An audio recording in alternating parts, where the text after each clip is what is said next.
Welcome to This Explainer. Today, we're diving into a highly unexpected but surprisingly successful kitchen experiment. We're taking a look at a ChatGPT-generated recipe that magically transforms plain old cottage cheese into incredible low-carb donuts. If you love clever kitchen hacks, or, you're just looking for a guilt-free sweet treat, you are in exactly the right place. Let's get right into it. Look, traditional donuts, they're basically a keto dieter's kryptonite. They are packed with sugar and heavy flours. But today, we're going to see if a relatable, kind of messy, trial-and-error cooking experiment by a home chef named Dave can actually produce a delicious low-carb alternative.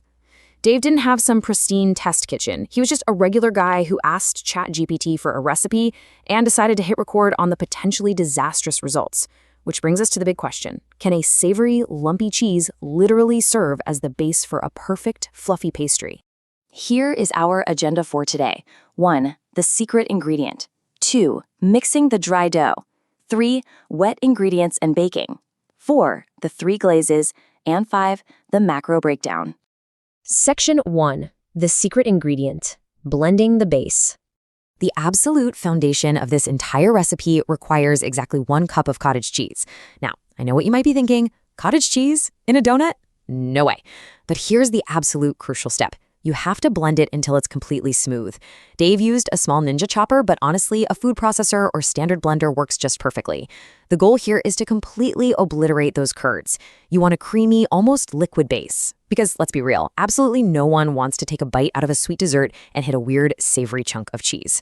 The blended cottage cheese is actually what provides the rich moisture and fat that traditional dough usually gets from heavy milk and yeast. Section 2. Mixing the dry dough. Keto-friendly flours and spices. So, with our completely smooth cottage cheese set aside, we're going to combine our dry base in a large bowl. We are definitely not using traditional all-purpose wheat flour here. Instead, we're relying on a classic keto flour substitute ratio, mixing 1.5 cups of almond flour with a 1/4 cup of coconut flour. That coconut flour essentially acts like a sponge, right? It balances out the much heavier almond flour.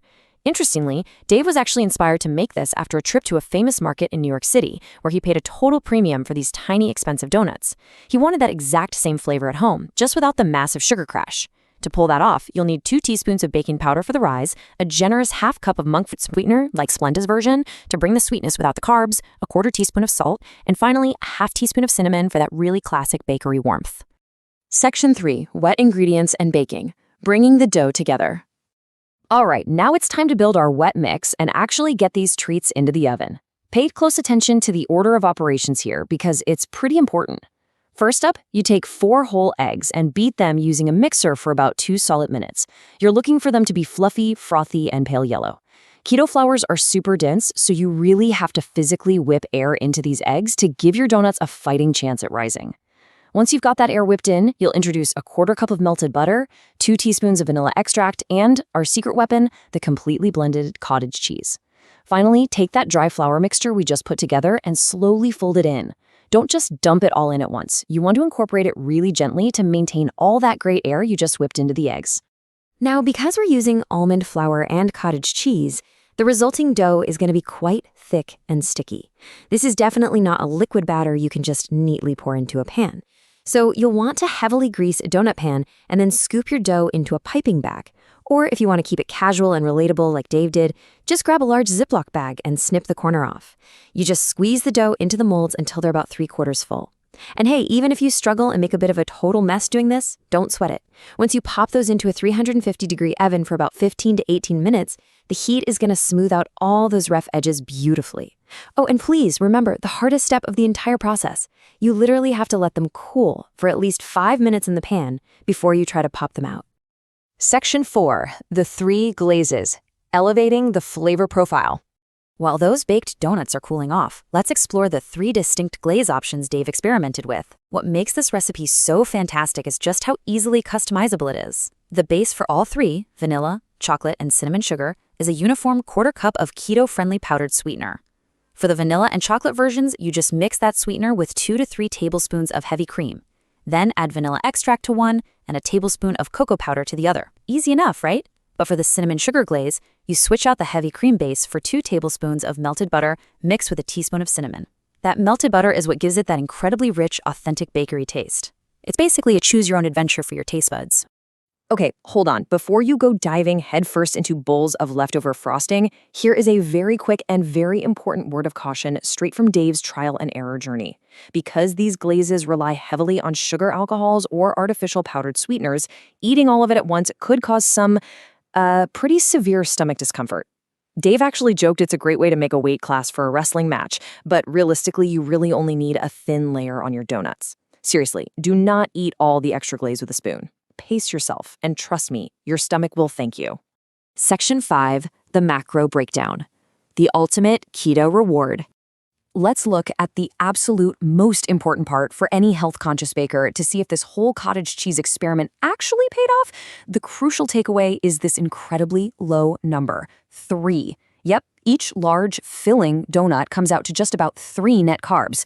Because you factor in the fiber from the coconut and almond flours to offset the total carbs, you're left with a single-digit carbohydrate footprint for a dessert that genuinely feels and tastes like a total cheat meal. And when you break down the total calories, you're looking at a remarkably reasonable profile.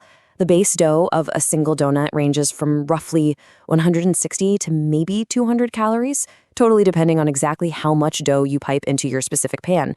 And as for the glaze, it's effectively a keto cheat code. It contributes practically 0 carbs and only around 8 extra calories. You get all the visual and flavor appeal of a premium, fancy bakery donut, but without breaking your daily macro bank. When Dave finally took a bite, his enthusiastic review pretty much said it all. Despite a few messy kitchen mishaps with that Ziploc piping bag, he declared this to be his absolute favorite keto dessert he had ever made. It just proves that sometimes leaning on tools like ChatGPT for culinary inspiration and actually being willing to trust totally bizarre combinations, like blended cottage cheese in a pastry, can lead to a massive success for anyone craving a healthy dessert. We've seen exactly how a few simple ingredients can completely reinvent a bakery classic. So, if you're ready to embrace a little bit of kitchen mess and try baking these high-protein, low-carb treats yourself, the only question left is, which of those 3 incredible glazes, vanilla, chocolate, or cinnamon sugar, will you choose to spread on your very first batch? Let that culinary curiosity guide you straight into the kitchen. Thanks so much for joining me for this explainer, and happy baking!